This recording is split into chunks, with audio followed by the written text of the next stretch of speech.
If you start by looking at the entire universe of stocks, more than 3,000 stocks on the New York Stock Exchange alone, and over 13,000 public companies in total, you'll blow a gasket. So I break stocks into categories, partly to make the job of researching more manageable. Putting stocks into categories is the first step in developing the story. At least you'll know what kind of story it's supposed to be.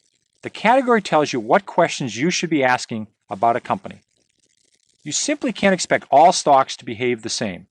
Basing a strategy on general maxims, like sell when you double your money, or sell when the price falls 10%, is absolute folly.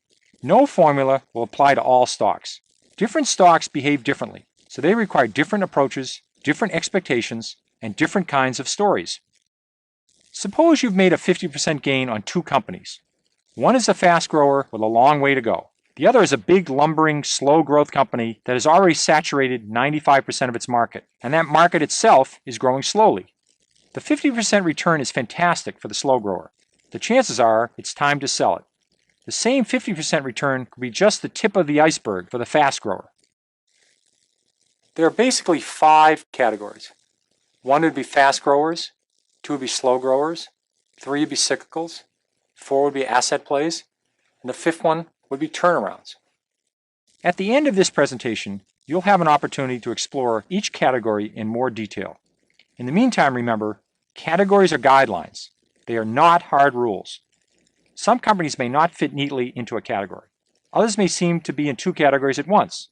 Almost all companies change categories at some time throughout their lifetimes. Fast growers, if successful, will always eventually slow their growth. They'll run out of places to go. Cyclicals experiencing long down cycles may become turnarounds. Once recovered, they probably will be cyclicals again.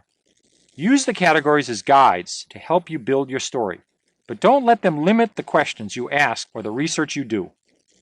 One thing we can say about companies in general: it's easier to go from $100 million in sales to $200 million in sales than it is to go from $10 billion in sales to $20 billion in sales. So smaller companies tend to have more upside potential than larger companies.